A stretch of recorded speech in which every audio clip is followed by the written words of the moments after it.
The first time I noticed my wife's boss hovering too close to her at the office party, I convinced myself it was nothing. He chuckled a little too eagerly at her jokes, brushed her arm as if it were casual, and kept angling for her attention while everyone else mingled.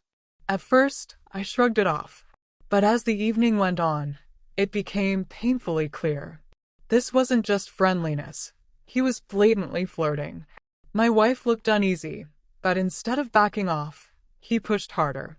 I stayed on the other side of the room, giving her the chance to handle it herself. Still, the longer I watched, the more my anger simmered. He complimented her dress, leaned in to whisper something that made her pull away, yet he wouldn't stop. Her polite smile couldn't disguise the fact that she wanted out of the conversation. That was the breaking point. Later that night, I walked over and wrapped an arm around her shoulders, making my presence impossible to ignore. He glanced at me, smirked, and said, "You've got a charming wife." His tone dripped arrogance, like he thought he could say anything without consequence. I forced a smile, hiding the storm building inside me. On the drive home, my wife admitted just how uncomfortable he had made her. She'd been trying to remain professional, but his behavior had gone too far. That was all I needed to hear. I promised her I would handle it my way. By the next morning, my plan was already in motion. I knew men like him lived and died by their reputation. He thrived on authority and respect, so if I wanted to bring him down, I had to strike at the image he worked so hard to project. I began collecting proof.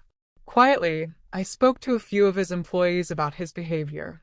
To no surprise, I discovered my wife wasn't the only one he'd targeted. Several women had put up with his advances in silence, just to keep their jobs. That only fueled me more. This wasn't just about defending my wife anymore. It was about exposing a predator.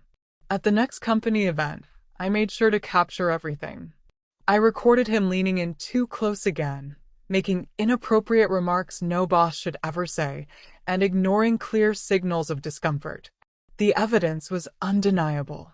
Instead of confronting him head-on, I went to the board of directors.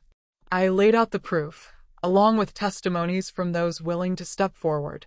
It didn't take long for them to see the risk of staying quiet. His arrogance had finally caught up with him. The fallout came fast. Within weeks, he was forced to resign for misconduct. He left disgraced, his once pristine reputation in ruins. People whispered, but no one outside that boardroom knew who had quietly pulled the strings. My wife was relieved. She thanked me, though I told her this wasn't only about revenge.